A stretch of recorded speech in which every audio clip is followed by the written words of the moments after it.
So in the worst line of debate, there's a couple of contenders.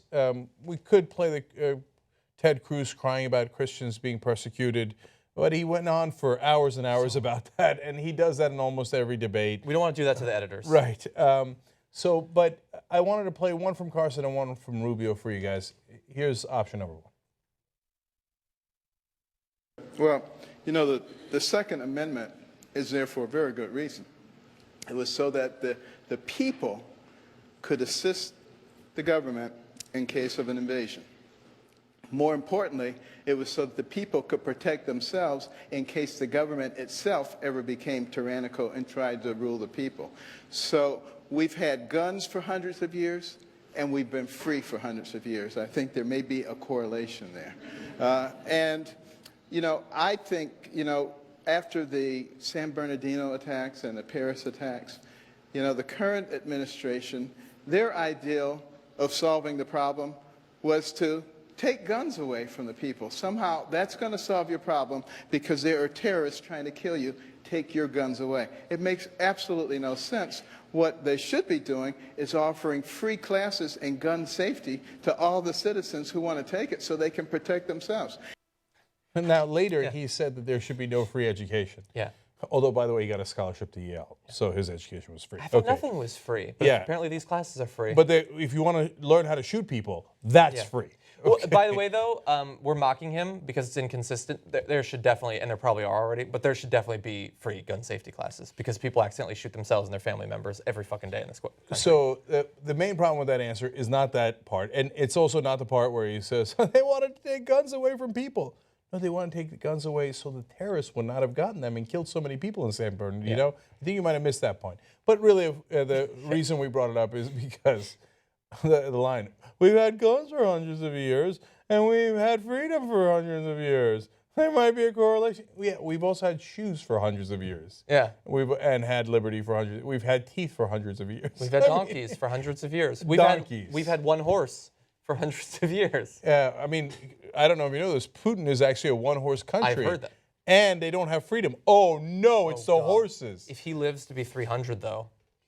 This guy was an acclaimed doctor, and he has no idea what correlation means. No, he doesn't know. Okay, so that's weak.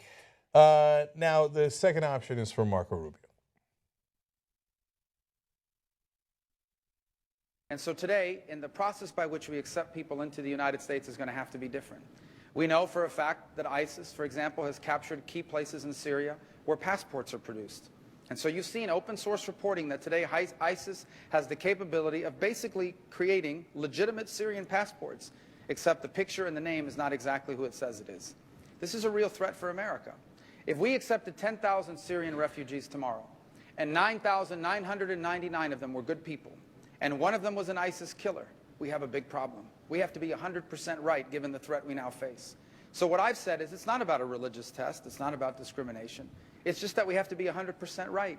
And that means that our vetting process must be stricter than it's ever been. And here's the hard truth. It's almost impossible to vet people now from that part of the world. We don't have a database to rely on. You can't just call up 1-800-SYRIA and ask them, do you know so-and-so, and do you know who they are and why they're coming? It's just become harder and harder to vet people from certain parts of the world. So my point is we'll always be a country that's open to refugees. But in the 21st century, if we don't know who you are and we don't know why you're coming 100% for sure, we're not going to be able to allow you to come in because the threat we face is so significant now and so real. Well, Marco Rubio can thank his lucky stars that we didn't use his logic when his parents were coming over from Cuba. I mean, look, 9,999 of them could be great, and one could be Scarface. So we can't take that kind of risk. And look at what they did to Miami. Yeah. Okay. Yeah, the idea that, what percent do you think of any group of people are criminals? More than 1 out of 10,000, I feel fairly certain. Yeah, and like, again, we read a great tweet. It was, okay, so if somebody with a gun goes and shoots up a school, but 9,999 people out of the 10,000 with guns don't shoot up a school, we can't take that risk. We'd love to let you have the guns, but we can't take that risk. So of course he doesn't actually believe that. And it's a fail for like 10 different reasons. One, it's a fail because it's so see-through at the end what he's trying to do. To say we have to be 100% certain, and we will always be a country that lets people in, but we obviously can't be 100% certain, so we're not letting you in. Everybody knows that that's absolute BS. Nobody requires a system of 100%, and nobody thinks that that could even exist. And by the way, he says, look, to be fair, it's hard to vet people from that part of the world. Oh, really? Was it easy to vet people when Cubans were coming over in boats? Yeah. There was no database from Cuba. No, you call 1-800-CUBA, and yeah, they give you all the information. Right, and Castro would have told you, right, what their background was. No, your asses came over in boats, and we just took you. Yeah. Even though it turns out that, yes, Cubans, like any other human beings on the planet, had some portion who were wonderful and added to our country and have been a great addition to our country, and some percentage who were dirtbags and became criminals and did many terrible things, okay? Yeah. Oh, we can't take that chance. Nope. We can't take that chance. Sorry, Marco. Pack your bags. You're going to have to go back. See, that's what pisses me off so much about these guys.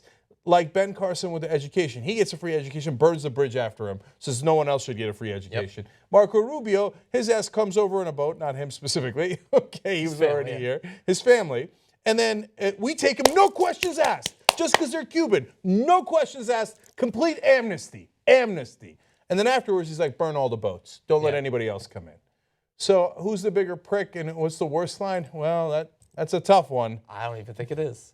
You don't think so? I think that Rubio? The Carson thing is funny. It's ridiculous. He has a terrible understanding of the Second Amendment and of correlation. But no, I think that Marco Rubio's is far worse. Far worse. All right, you swing me again, John. Nice work. Agreed. Marco Rubio's line, the worst.